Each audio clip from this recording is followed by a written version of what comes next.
Salut tout le monde et bienvenue au podcast pour la route. Aujourd'hui, j'ai un invité spécial pour ceux qui nous regardent en vidéo sur YouTube et Facebook. Monsieur Bond est en direct aujourd'hui! Non, mais j'ai Val, mais là, aujourd'hui, Val, en fait, je pense qu'on peut la considérer comme étant plus une invitée. On pourrait dire qu'elle est une régulière dans le podcast pour la route, parce que là, je l'ai convaincue. Puis surtout, aujourd'hui, il a fallu que j'y torde le bras un peu parce que notre sujet est négatif. Puis Val, elle aime pas ça parler des choses négatives. Non, j'aime pas ça être négative. Ben, t'aimes ça être négative? Oui, c'est ça, en privé. J'aime ça l'être avec toi, mais pas publiquement. En privé, Val, elle garde ça pour juste entre nous deux. Mais sinon, dans nos vidéos, on essaie toujours d'être très, très positif. Puis c'est un peu ça notre sujet aujourd'hui, c'est d'essayer d'aller voir un peu les mauvais côtés de notre mode de vie. On va parler aujourd'hui des désavantages de vivre en van ou vivre en caravane ou vivre en camping-car. Puis nous, ben, ça fait quand même bientôt 5 ans qu'on, à part à l'exception de la période de pandémie, là, mais que 5 ans qu'on est nomade à temps plein sur la route à vivre dans un... Nous, ça a été des caravanes depuis le début. Une petite caravane de 17 pieds pour la première année et demie. Puis ensuite, l'Airstream pendant 2-3 ans. En fait, 2018? Oui, puis la micro-mini, on l'avait eu plus de temps que ça. Parce que là, je suis en train d'essayer de calculer pour arriver à 5 ans, mais il y a eu quand même aussi la pandémie là, qui nous a... Mais puis surtout que la micro-mini, on l'a eu avant qu'on fasse notre voyage là, en 2016, notre premier voyage. C'est ça. Fait que, bref, au total, ça va faire bientôt 5 ans là, au mois de mai. Puis c'est ça, aujourd'hui, on voulait partager un petit peu le côté plus négatif ou les difficultés qu'on pourrait rencontrer pour les gens qui pensent un jour ou qui rêvent à mener ce mode de vie-là. Vous avez vu dans toutes nos vidéos un paquet de vidéos excitantes de voyages, d'aventures, mais il n'y a pas juste ça non plus dans ce mode de vie-là. Il y a des côtés un petit peu plus plates, puis je pense que c'est important aussi que vous sachiez un peu à quoi vous attendre si un jour vous voulez faire ça, parce que c'est pas que des beaux paysages puis que des belles aventures. Il y a des petits côtés plus difficiles aussi, puis des changements à faire dans notre vie, des sacrifices pour arriver à mener cette vie-là. Fait qu'en premier, je voulais qu'on jase un petit peu du concept de liberté. Toi, tu penses-tu qu'on est vraiment libre dans ce mode de vie-là? Bien, moi, je dis que si on compare avec notre ancienne vie, je trouve vraiment qu'on est libre. On a une très belle liberté. Quand on parle de notre ancienne vie, on a été pendant quasiment une dizaine d'années sédentaires dans une maison qu'on avait achetée. Bien, en fait, on a eu 2 maisons. Bien oui, c'est ça. Depuis qu'on a 18 ans, on a eu une maison, dans le fond, puis on en a eu 2 depuis le temps.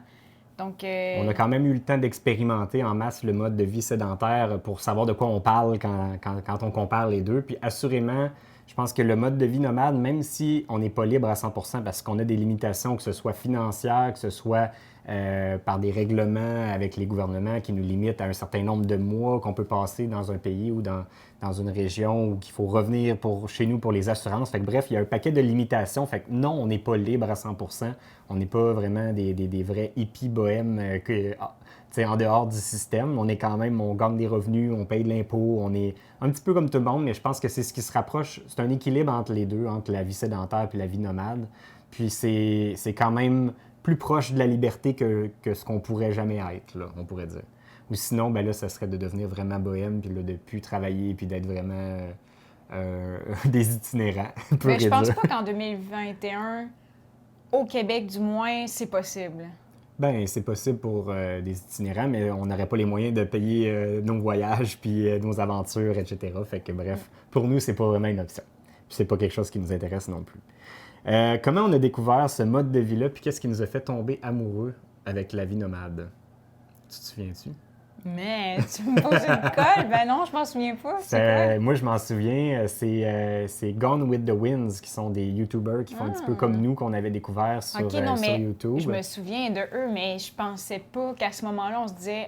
Nous aussi, on devient nomade. Bien, en fait, au départ, on s'était dit, on fait un premier voyage d'1 an sur la route, puis on teste, mais on pensait pas devenir nomade à temps plein à très long terme. On pensait juste le faire pour un long voyage. Mais je pense qu'après ça, c'est venu graduellement, en voyageant, qu'on a eu vraiment la piqûre de continuer puis de poursuivre là-dedans. Mais c'est un peu ça qui nous a fait... C'est un peu comme un moustique qui te pique, puis que tu as la maladie quelques mois plus tard. Je pense que le voyage a fait la même chose pour nous, parce qu'après notre premier voyage, on a habité la maison. Après genre 1 à 2 mois qu'on a repris la maison, c'est là qu'on a ressenti l'effet le besoin d'aventure puis de nouveautés dans notre vie. Fait que c'est vraiment ça qui nous a vraiment fait tomber en amour vraiment avec le mode de vie, mais ce qui nous l'a fait découvrir, c'est Gone with the Winds. Je serais curieux de savoir s'il y en a parmi vous dans les commentaires, écrivez-nous ça. Est-ce qu'il y en a parmi vous que c'est nous qui vous a fait découvrir le mode de vie nomade?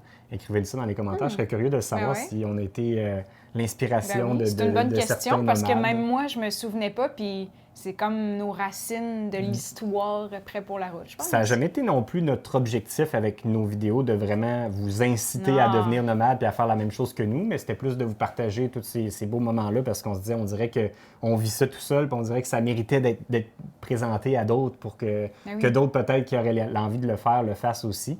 Fait que bref, écrivez-nous ça dans les commentaires si c'est votre cas. Pourquoi on aime ça? Puis est-ce qu'on se voit redevenir sédentaire à moyen et long terme? Honnêtement, moi, j'ai de la misère à m'imaginer d'être à nouveau sédentaire dans une maison fixe, que tu sais, le décor est toujours le même, tu vas toujours à la même épicerie. Les activités, une fois que tu les as faites, ben ça se limite à ça, tu sais. Je pense même là, depuis le début de la pandémie, on a quand même changé de décor puis de maison. Puis je pense que juste ça, j'aime pareil mieux ça que d'être sédentaire dans ma maison, toujours à vivre à la même place tout le temps. On dirait que la nouveauté, qu'elle soit petite ou à long terme, là, mais tant qu'il y a toujours du nouveau dans la vie puis des nouveaux projets, on dirait que ça nous garde... Mais moi, je pense qu'on est rendu à penser comme ça aujourd'hui parce qu'on l'a déjà vécu. On a eu une partie de notre vie qu'on l'a été sédentaire, puis on l'a vécu à fond parce qu'on savait pas qu'être nomade, à ce moment-là, c'était possible. Alors, nos 2 maisons, on les a achetées, on les a rénovées, on les a habitées, on a fait le party, on a invité la famille pour des soupers. On a tout exploité, tous les raccoins les avantages d'être sédentaire. Ouais. Mais est-ce que tu penses qu'à moyen long terme, ou qu'est-ce qui pourrait nous faire changer de mode de vie, tu penses, dans le futur? Bien, moi, c'est clair, net et précis. Si on redevient sédentaire, la raison pure et simple, ça serait parce qu'il y aurait un enfant dans les pattes. Mais dans les pattes. Tu vois ça vraiment positivement. Il est dans les pattes. Mais non, mais attendez, là, c'est les gens qui sont parents autour de nous là, qui me fait voir ça négativement. Là. Fait que changez votre fusil d'épaule, c'est tout ça. C'est drôle, hein, parce que quand on parle avec parce que nous, on n'a pas d'enfants pour ceux qui ne le savent pas, mais tout le monde autour de nous qui en ont, nous disent tous que c'est la plus belle chose au monde, mais à chaque fois qu'ils le décrivent, c'est comme si c'était un cauchemar. Fait que là, on se demande, c'est quoi qui est le fun, finalement? Oui, c'est pas des bons vendeurs, les parents, là. La meilleure vendeuse, c'est Florence, je trouve. Oui, ma belle-sœur, elle en a beaucoup, puis elle passe pas son temps à chialer après eux. Elle chialait plus après le chien. Après le chien, oui, plus qu'avec les enfants. Mais si on ramène ça un peu à notre sujet du mode de vie nomade, pour avoir vu certaines familles nomades avec des enfants, nous... Puis c'est rien contre toutes ces familles-là, mais notre expérience, puis je pense que nous, il y a une limite. Peut-être les premières années, on le ferait avec des enfants, mais rendu à un certain âge, je pense que les enfants ont ce besoin-là, ou du moins, peut-être que je me trompe, là, mais moi, c'est ce que je pense, que les enfants ont ce besoin-là d'un jour avoir des amis, puis avoir une certaine stabilité, d'aller à une école, puis de socialiser un peu. Nous, on l'a fait quand on était jeunes. Puis je pense que c'est une étape importante pour les enfants de socialiser ensemble à l'école avec les mêmes amis puis de se créer des belles relations fortes. D'apprendre à se connaître à travers un environnement qui est stable. Tu sais, toujours les mêmes amis, toujours voir les mêmes oncles, les tantes, grands-parents. Je pense que c'est ça qui forme l'enfant. Alors qu'en voyage, changer toujours de décor et d'amis, tu sais, oui, tu développes un côté que c'est plus rapide d'avoir des amis, mais... C'est dur de les perdre, c'est dur d'avoir des relations à long terme. Ben oui, surtout à l'âge qu'ils peuvent avoir. Là. Mettons, si l'enfant a juste 4 ans, comment qu'il peut dire, ben je t'appelle, puis je reviens te voir en voyage un de ces 4. Ça marche pas de même. C'est difficile parce que c'est pas lui qui a le contrôle de la destination où il va aller, l'enfant. Mais pour avoir vu, par contre, des enfants évoluer sur la route, ces enfants-là sont hyper avancés au niveau des connaissances générales. Ils apprennent vite, ils apprennent des nouvelles langues, ils apprennent à se faire des amis rapidement. Plutôt que d'apprendre dans des livres, ils le voient en vrai. Fait qu'ils sont hyper cultivés puis intelligents, ces enfants-là. Fait que je pense pas que ça en fait des mauvais enfants du tout. Non. Mais je pense qu'à un certain moment de la vie, c'est important pour eux autres quand même d'avoir ce contact-là avec l'école puis d'avoir une vie un peu plus normale.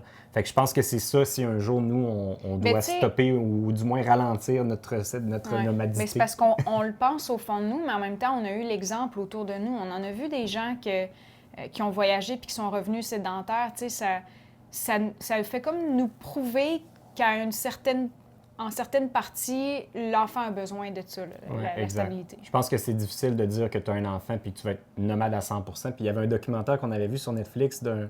Tu te souviens-tu de la famille, l'immense famille de surfers, là, cette famille-là, juste pour vous donner le topo, les enfants, quand ils ont terminé, quand ils ont été assez vieux pour quitter le nid, puis eux autres étaient vraiment tannés de vivre dans un petit espace puis de voyager, puis chacun sont allés tout de Parce suite vers des qu'eux, modes ils de vie étaient dans un sédentaires. autobus, non? Eux autres, c'était comme un petit VR, un petit motorisé. là.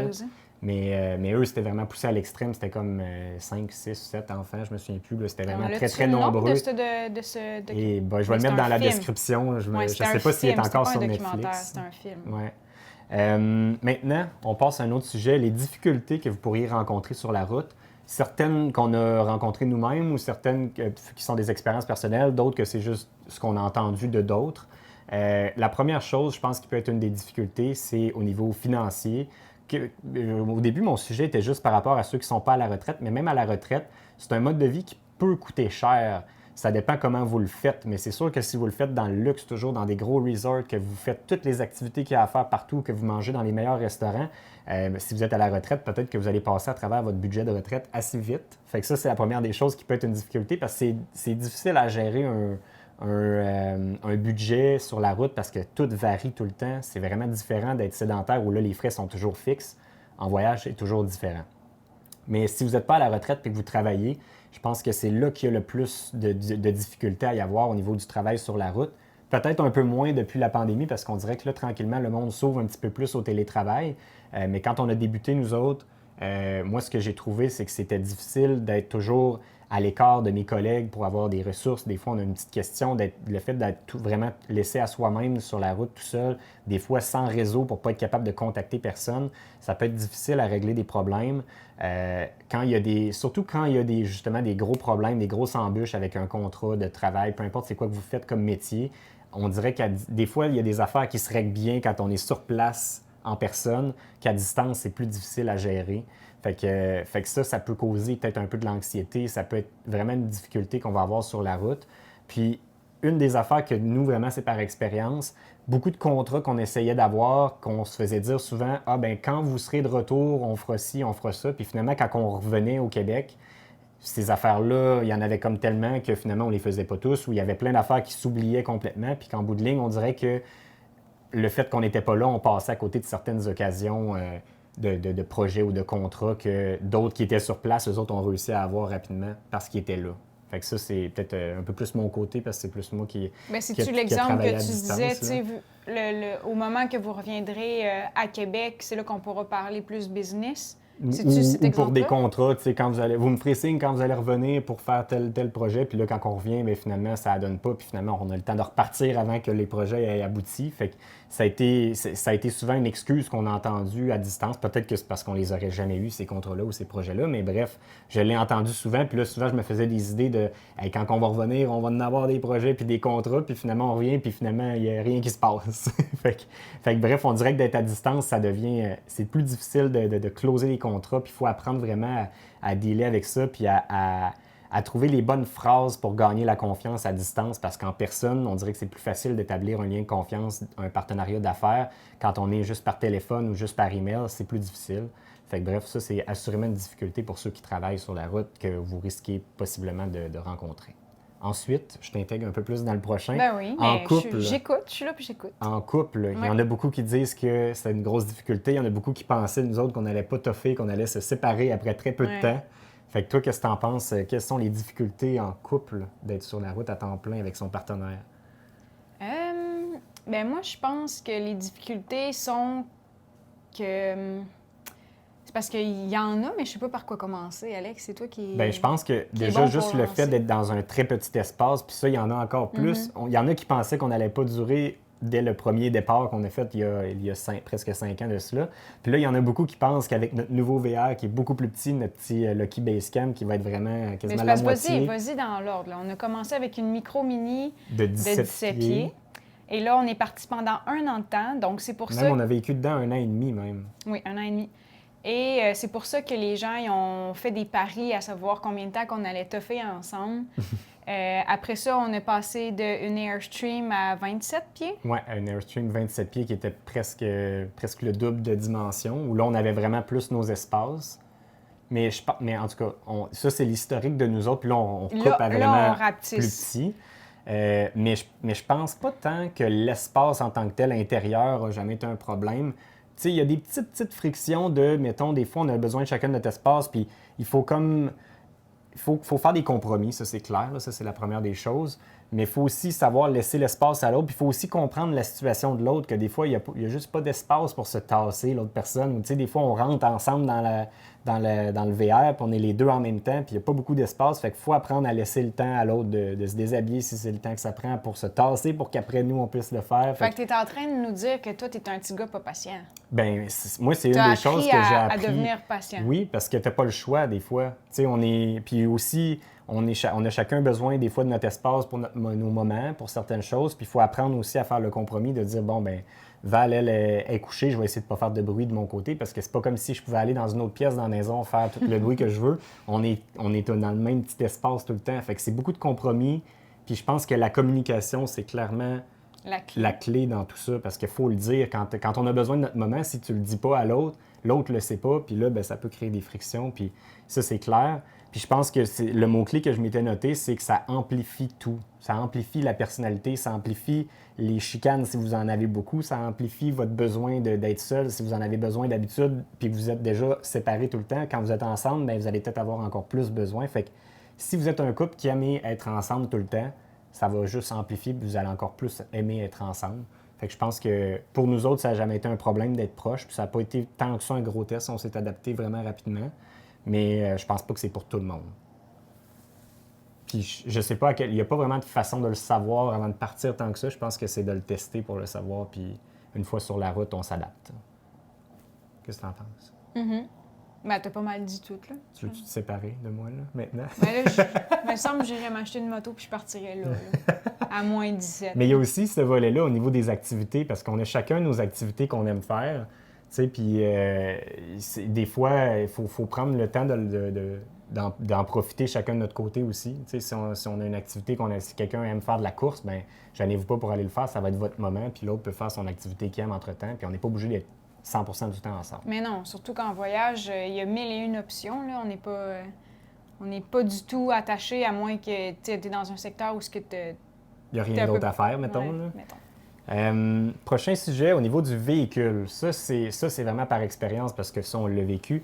Tout est toujours brisé. Ça, il faut garder ça en tête. Un véhicule qui est une maison en même temps, ça brasse sur la route. Il y a toujours que vous payez, peu importe le prix, que vous ayez un VR à 1 million, un VR à 2000 $, vous allez avoir quelque chose qui va briser sur la route en tout temps. Puis il va toujours avoir quelque chose de brisé.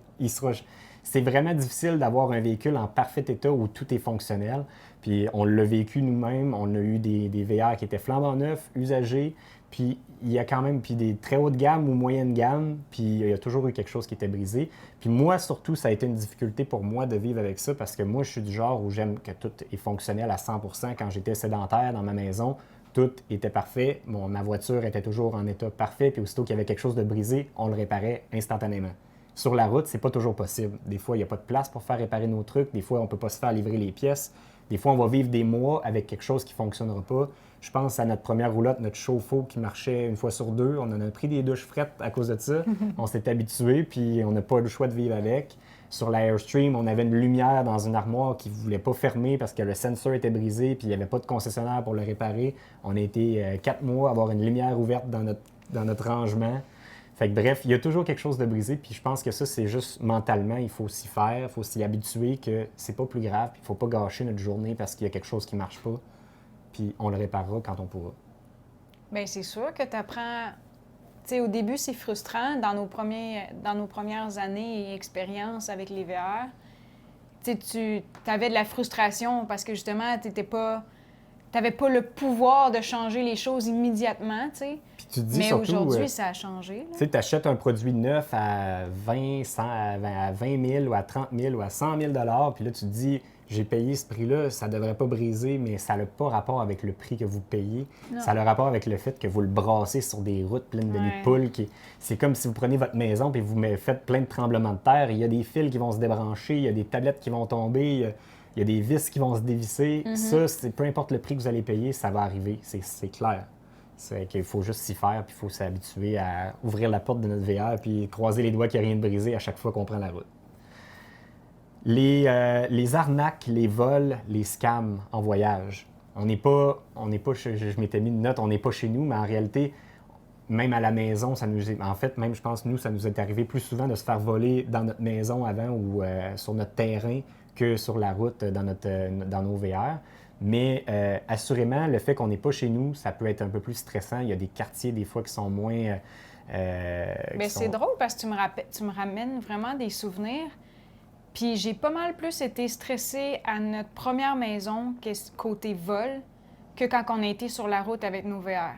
Oui, bien, on a eu l'expérience du voleur qui avait cogné. On a eu l'expérience du voleur qui a volé toutes les pièces de notre scooter.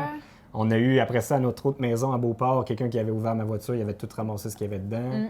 On s'est fait voler vraiment souvent à la maison, mais sur la route, on n'a jamais eu de vol, mais on a eu des arnaques, par contre. Puis des arnaques surtout au Mexique, entre autres, où on a beaucoup de monde qui ont essayé. Tu dis mais c'est très peu quand même, moi, je trouve. Là. C'est pas assez... Bien, c'est arrivé souvent qu'ils ont essayé, par contre. Ben oui, mais c'est qu'il faut être aux aguets, puis je pense que c'est la difficulté que moi j'ai eu de la misère, puis je pense que à chaque fois qu'on retourne au Mexique, je suis de mieux en mieux préparé pour les prochaines fois. Mais il faut le voir, tu sais, aux États-Unis, il y en a des arnaques, il y en a des voleurs, il y en a des criminels. Ben oui, il y en a au Canada, qu'on soit il y en a au ici Mexique. À Québec. La seule chose qu'on retrouve un peu plus au Mexique, c'est les petites arnaques pour des petites affaires. C'est pas tant pour des... Tu sais, ils vont pas nécessairement voler tout votre stock, tout votre VR au complet, mais c'est tout le temps la petite affaire d'essayer de vous envoyer à un endroit. Même, des fois, c'est même pas une arnaque, c'est juste une façon de vous vendre un produit que vous n'aviez pas besoin, de vous envoyer vers un parking que vous allez payer, que vous n'auriez pas eu besoin de payer. Bien, ça, c'est notre meilleur exemple. Hein? C'est justement au Mexique qu'on est allé. On voulait aller voir les momies, justement. Ouais. Puis, à chaque fois qu'on passait par la même route, parce que c'était pas la première fois qu'on passait par cette route-là, sur le bord de la route, il y avait tout le temps des Mexicains avec des pamphlets et ils nous faisaient signe à chaque fois qu'ils nous voyaient. Ils nous faisaient signe, même ils nous obligeaient à arrêter. Ouais. Puis là, on se disait, ben, voyons, qu'est-ce qu'ils veulent, tu sais, puis on n'en a pas besoin de leurs pamphlets, alors on leur disait merci, tu sais, non merci. Mais finalement, on a comme compris que... Premièrement, pourquoi ils nous envoyaient la main? Bien, c'est parce que nous, on n'a pas de plaque en avant du véhicule. Les Mexicains, eux, ils ont tous une plaque en avant. Donc, déjà là, ils sont capables de dire que, OK, eux, c'est des touristes, on veut les aider. Mettez-vous là, on va vous donner une map. Puis cette map-là va vous diriger au stationnement, que là, vous allez pouvoir payer un autobus peut-être pour vous rendre aux momies parce que le chemin il est assez compliqué pour s'y rendre. Mais ça, tu le sais pas quand c'est ta première fois. Mais on l'a découvert, justement, que c'est pas pour mal faire, c'est juste qu'ils veulent vraiment nous aider. Ils veulent nous aider, mais en même temps... Ils veulent se nourrir, c'est ça l'affaire. Ils veulent nous aider, mais en même temps, ils voulaient, dans ce cas-ci, nous vendre probablement le parking puis l'autobus pour nous amener, alors que ça revenait moins cher de juste aller stationner direct là. Puis là, ben nous, ça devient juste mêlant puis stressant, parce que là, on est sur la route, on sait pas c'est où qu'il faut qu'on aille, on suit notre GPS qui nous dit pas de suivre le chemin du gars. Fait que là, ça devient juste des épreuves un peu stressantes. Puis je pense que, justement, à chaque fois qu'on va y retourner dans un pays comme ça, ou avec l'expérience, on laisse faire le stress, puis on se dit, garde, je vais prendre la décision, puis je vais vivre avec ma décision. Soit je vais suivre l'indication du gars, soit je vais suivre le GPS, un ou l'autre. Je prends la décision, puis au pire, ça coûtera 10$ de plus, puis ça sera ça. Mais je pense qu'il faut comme... Le but, bref, de ce sujet-là, c'est de vous dire juste de garder le moral léger puis de ne pas vous stresser pour des petites affaires comme ça. Puis, tu sais, ça nous est arrivé une fois de se faire voler au réservoir d'essence là, en remplissant notre réservoir, puis on a payé en double une fois. Mais il faut voir ça globalement. Le Mexique, c'est un pays incroyable avec un paquet de belles choses à voir. Il y a plein de choses de la vie qui coûtent moins cher, la bouffe, l'alcool, il y a les campings sont moins chers, les hôtels sont moins chers, fait qu'il y a plein de choses qui sont moins chères, fait que profitons de tout ça, puis prenons une moyenne en général, que même si on s'est fait arnaquer ici et là pour un 100$ ici, un 20$ là, grosso modo, ça va avoir quand même coûté pas mal moins cher qu'un voyage dans un pays comme les États-Unis ou le Canada, puis l'expérience va avoir été incroyable, mais il ne faut pas s'arrêter à ces petites choses-là parce que ça fait partie de la culture du pays, puis c'est comme ça, malheureusement. Après ça, vivre des épreuves à distance. Ça, c'est clairement un des plus gros désavantages de la vie nomade, que ce soit en van, VR, peu importe dans quel véhicule vous vivez. Quand il arrive un décès dans la famille, ou que ce soit négatif ou positif, là, une naissance aussi, que ça peut être positif. Nous, ça nous est arrivé de manquer les deux. On a manqué des décès, des funérailles, on a manqué des accouchements. Puis c'est difficile, c'est plate. On a l'impression qu'on est comme absent de ces moments importants-là pour nos familles. Puis je sais pas pour toi comment tu le... Ben oui, on trouve ça triste de ne pas être là à ces moments-là parce que c'est des moments marqueurs, c'est des moments importants dans les vies de nos familles, tu sais. Puis on veut être là, on veut se souvenir, on veut se dire hey, on était là, puis c'était beau ce qu'on a vécu, ou bien c'était triste, mais au moins on était en famille. Tu sais, oui, on se dit tout ça, mais en même temps, quand on revient de notre voyage, puis qu'on fait rien qu'un simple souper, mettons, avec ta sœur, ben pour nous, il compte. Il compte. C'est pas juste un petit souper de semaine normale. Non, il est important. Même si on a manqué l'enfance du petit, ben au moins aujourd'hui, on est assis avec, puis on rit, on joue, on en profite au moment présent. Oui, exact. Fait que je pense que c'est ça que ça nous apporte. Oui, on manque des gros moments marqueurs, mais au moins, nous, ça nous a appris à apprécier le moment qu'on a, le moment présent, parce qu'on est souvent en voyage, puis ça nous manque. Exact. Prochain sujet, la perte de confort pour faire place à l'aventure. Puis ça, c'est clair qu'il existe tous les types de véhicules que vous ayez vers une grosse caravane, une fifth wheel, un gros camping-car, classe A sur un prévôt avec toutes les commodités de la maison puis tout l'espace de la maison. C'est sûr que c'est une aventure différente que vous allez avoir, mais grosso modo, la plupart des gens qui sont nomades sont dans des véhicules qui sont plus petits, plus compacts. Donc, c'est clair qu'il y a des gros désavantages puis des grosses difficultés qui sont l'économie d'eau, l'économie d'énergie, trouver de l'eau, trouver des emplacements, trouver des endroits pour vidanger les eaux sales, trouver des endroits pour dormir. Bref, il y a toujours quelque chose à rechercher, il y a toujours quelque chose où il faut couper, il ne faut pas acheter trop de choses, il faut faire des petites épiceries, il faut toujours se limiter dans plein de choses. Puis ça, c'est vraiment avec l'habitude que ça nous dérange de moins en moins de prendre une douche courte puis de faire plus de petites épiceries ou d'économiser son énergie, de toujours fermer les lumières. Moi, j'avais cette habitude-là de toujours laisser toutes les lumières allumées partout. Mais dans le véhicule, c'est moi le premier à me dire ma batterie est importante, mes panneaux solaires, puis l'énergie, il faut que je la gère comme il faut. Fait que si je laisse une lumière allumée, c'est parce que j'ai besoin de voir, parce que si j'ai pas besoin, je la ferme. Mais c'est drôle parce que, tu sais, ça a l'air d'être une complication ou... d'avoir à penser à toutes ces choses-là, mais moi, je le vois vraiment différemment. Je le vois comme un défi, c'est un nouveau mode de vie à laquelle on s'adapte, puis que je trouve que finalement, on y a pris goût. Puis c'est justement ça qui différencie du mode de vie sédentaire et nomade, c'est que c'est pas du tout la même chose. Ah, puis c'est vraiment, on s'y fait facilement. Puis tu sais, ben, tu dis même que c'est comme un défi. Ça me fait penser à, mettons, la douche, là. On dirait que c'est comme un défi de genre... Tu sais, quand on était avec Alex et MJ, puis que j'écœurais Alex parce que lui prenait beaucoup d'eau dans sa douche. Non, mais attends, tu sais, quand tu vas prendre ta douche, ben tu allumes le robinet, puis tu attends que l'eau devienne chaude. Alors, dans ce temps-là, tu enlèves tes vêtements, tu prépares ton shampoing, ton savon, ta serviette. Puis là, après ça, tu fais comme « Ah, OK, elle est bonne. » Mais nous, ça, tu peux pas. Non. mais fait que là, toi, il faut que tu prennes tu te déshabilles, tout ça, tu rentres dans la douche qui est froide, tu mets l'eau froide et tu commences déjà à te laver avec. C'est ça le défi. Mais toi, tu te laves avec, mais moi, je suis crasse parce que j'embarque déjà dans la douche, mais au moins, vu que c'est une douche téléphone, je le mets sur mes pieds. Puis au moment que je sens l'eau chaude, là, j'y vais tout le corps. Puis après ça, je ferme. Moi, je commence en fait par tout le bas du corps qui est vraiment moins frileux. Fait que moi, je fais les pieds, les jambes, puis je monte en même temps. Ben non, tu te ressalis après. Non, je parle pour juste me rincer mouiller. au début, Mouiller, ouais. C'est ok. ça, c'est juste que je pars l'eau, je m'arrose les pieds puis je monte tranquillement. Puis à mesure que je monte, l'eau devrait devenir de plus en plus chaude en théorie. Puis quand j'arrive à ma tête, ben là, tout est chaud Ok, puis tout je est prêt. comprends. Mais pour revenir à mon histoire avec Alex et MJ, c'est que moi, je pèse sur le niveau d'eau pour voir il y en a combien avant ma douche. Puis après, quand je ressors, je vais voir. Puis mon challenge, c'est d'en avoir pris le moins possible en ayant pris ma douche puis en étant bien rincé quand même, bien sûr. Mais bref, c'est ça. Ça devient un petit peu un défi, mais c'est vraiment, pour nous, ça n'a vraiment pas été une grosse difficulté. Mais je pense que pour certains, c'est un confort qui peut être difficile à laisser aller. C'est peut-être pas pour tout le monde Non, que ça va être c'est aussi que- facile, là. C'est pas facile. On s'ennuie. Notre première année, on s'est ennuyé de notre douche, on s'est ennuyé de notre laveuse-sécheuse. Mais c'est à la longue, c'est à force de s'y faire qu'on se rend compte que finalement, c'est pas tant important la laveuse-sécheuse. C'est pas grave si on passe une semaine à réutiliser le même linge. On va en avoir une laveuse-sécheuse sur la route. C'est que ça nous apporte tellement des belles expériences que la longue douche chaude et la laveuse-sécheuse, ça devient vraiment à côté. C'est plus un problème, c'est plus une importance. Puis après, quand on arrive à un endroit où on peut en prendre une douche chaude longue, là, on en profite vraiment comme jamais. C'est comme la meilleure douche de notre vie, là. Mais le pire, c'est que moi, j'apprends même pas plus longue. Je me sens même mal. Ah ben moi non. Moi, Toi, j'en non, profite, mais moi, je là. me Quand sens j'arrive, mal. Je me dis, oh my God, tu sais, quand on était justement sédentaire, à quel point que on laissait l'eau toujours couler trop longtemps sans...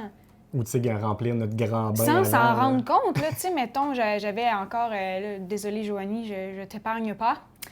Je me souviens qu'on avait été chez elle, puis elle laissait couler l'eau, mettons, du robinet pendant qu'elle faisait d'autres affaires. Puis là, j'ai oublié l'eau du robinet, elle le ferme. Ou pareil pour la douche, pour les enfants sont dans la douche, tout ça.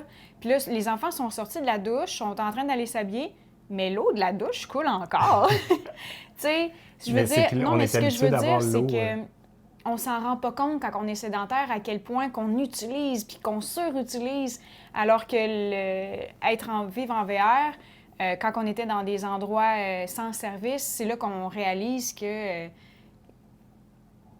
qu'on utilise, on en utilisait beaucoup ouais, avant. exact. Mais en tout cas, pour défendre ma sœur Joanie, elle a un puits artésien, donc c'est sa propre eau, puis il y en a en tabarouette Mais de c'est l'eau, parce que là. j'avais pas d'autres exemples.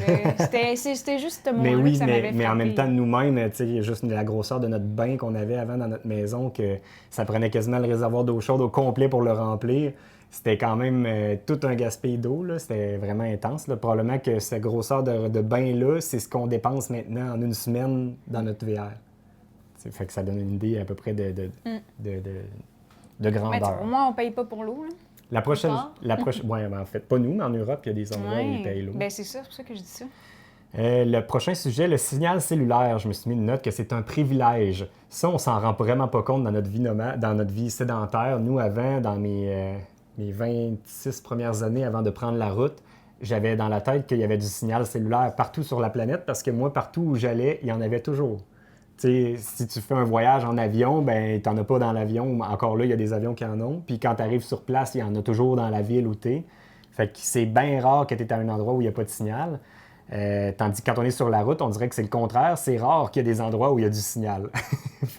fait que ça, c'est vraiment... Puis c'est quelque chose, je pense, qui est plus difficile à s'adapter, d'avoir pas de signal cellulaire par rapport à économiser son eau, économiser son énergie. C'est plus difficile de ne pas avoir accès au réseau parce que pour le travail ou pour juste... On dirait que c'est rendu comme tellement normal d'avoir besoin du signal pour trouver nos destinations, nos restos, etc.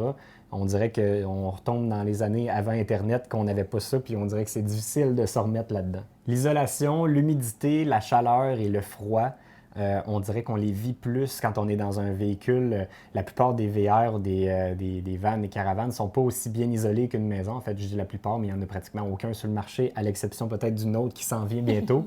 Mais c'est justement un des gros enjeux qu'on voulait régler parce que on est toujours limité à voyager dans des destinations où la température est agréable puis est habitable facilement. Puis malgré tout, reste quand même qu'on était dans des endroits où il faisait 38, 40 degrés avec l'humidité puis que c'est... Moi, je viens en sueur juste à être assis, à pas bouger. On a tout vécu, là. On a vécu, mettons comme au Mexique, des endroits secs, mais genre 24 degrés, super parfait pour la roulotte. Après ça, au Mexique, on s'est approché du bord de l'eau. Là c'était les 40 degrés avec le facteur humidité. Mais il y a aussi en Alaska qu'il y avait mettons, des 15 degrés, mais qu'on est toujours sur le bord de l'eau. Ça tue. Très Même, je me humide, souviens là. aussi en Oregon, on était sur le bord de la plage. Tu sais, oui, il faisait, mettons, 18, mais juste être sur le bord de la plage avec il y avait comme un fog, là, De l'humidité dans l'air, là, comme je sais pas le mot, là. Voyons, fog. Fog. Je sais pas. On n'a pas le mot en C'est quoi, français. non? Brouillard. Bon. Mais tu sais, c'est pas quelque chose qu'on contrôle, mais que c'est vraiment, c'est la température dans la destination où ce qu'on va qui est comme ça, puis que Mais ça, faut dealer avec ça. Là. ça nous affecte vraiment plus à l'intérieur comparé à dans notre maison où on a un système de chauffage, un échangeur d'air pour garder un taux d'humidité parfait puis une température toujours parfaite. Dans notre véhicule, c'est pas le cas. Fait qu'il faut s'habituer à vivre dans l'inconfort un peu, dans l'humidité ou dans la chaleur ou dans le froid. Faut comme Toujours être en clair que c'est une contrôle de la difficulté. température. Puis c'est une des raisons justement pourquoi on change de véhicule, c'est pour s'en aller vers quelque chose qui est mieux isolé, qui va nous permettre de mieux contrôler ces éléments-là pour être plus confortable sur la route. Bien, surtout pour pas briser le véhicule. Hein. Aussi, parce que ça, c'est un autre, important, ça. autre niveau, le fait d'avoir beaucoup d'humidité dans les murs, Tu sais, tu veux ça peut pas créer de la que moisissure. Exact. C'est pas l'idéal. Ensuite, quelles sont les qualités ou les valeurs nécessaires pour faire ce mode de vie-là, pour le faire? Tu sais, mettons, quelqu'un qui pense vouloir faire ça, c'est quoi que ça y prend de base ou qu'est-ce qu'il va développer avec le temps? Première chose, moi, que j'avais noté, c'est l'ouverture d'esprit. Ah oui. Je pense que c'est vraiment une des premières choses à avoir. Puis je le mets en lien un peu avec mon deuxième point qui était la capacité d'adaptation, que ce soit à la température, que ce soit à la langue, à la religion, l'environnement.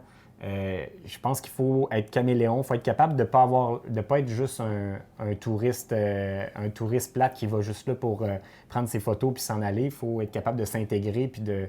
Bien, d'avoir un intérêt des gens qui vivent dans cet endroit-là, dans le fond. Oui, parce que je pense que dans les plus beaux moments qu'on a eus sur la route, ça a été des moments... Quand on a échangé, rencontré ouais, avec les gens locaux. Là. Des moments humains et non juste de... Parce que, tu sais, aller voir un beau paysage, oui, c'est beau, oui, c'est impressionnant, mais ça dure quelques secondes.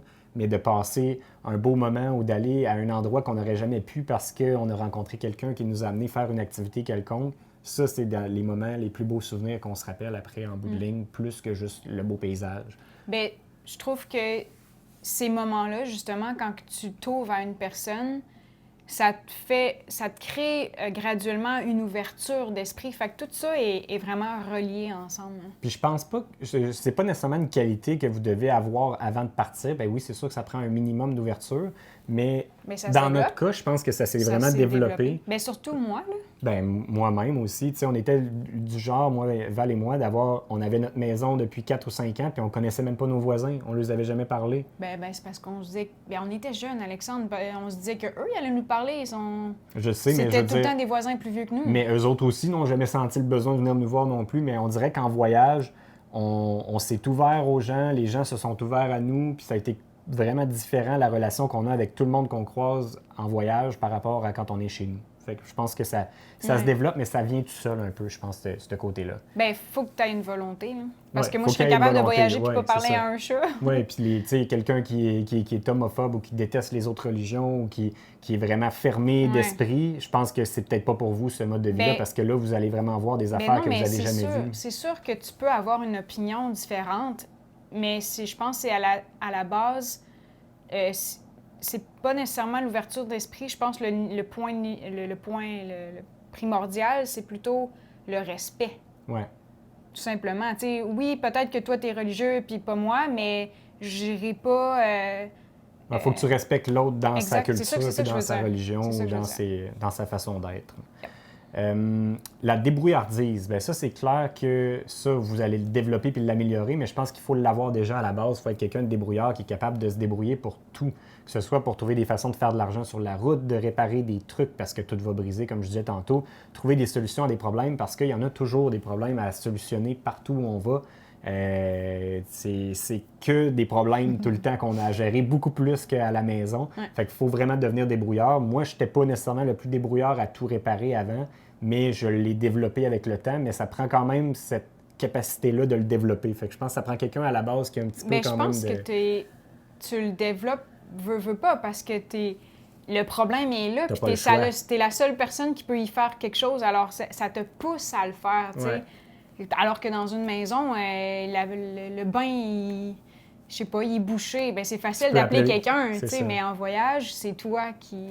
Mais tu sais, il y a le côté réparer des trucs peut-être manuels, mais c'est pas juste ce côté-là, mais le côté même se débrouiller pour, tu sais, les autres langues, apprendre une autre langue rapidement, ouais. réussir à se débrouiller, même si tu parles pas un mot d'une langue, tu sais. J'ai déjà acheté une moustiquaire en espagnol, une porte moustiquaire parce que nos chiens l'avaient brisée, puis je voulais aller en acheter une autre, puis je savais aucun mot de comment, mais je me suis débrouillé pour l'avoir. Fait que bref, ça c'est... Faut le développer tranquillement, mais je pense que ça prend quand même une petite base. La prochaine chose, les prises de décision. En tout cas, c'est pas une qualité, mais en tout cas, c'est un point qu'il va falloir que vous sachiez d'avance. Il y en a des décisions à prendre quand on est nomade.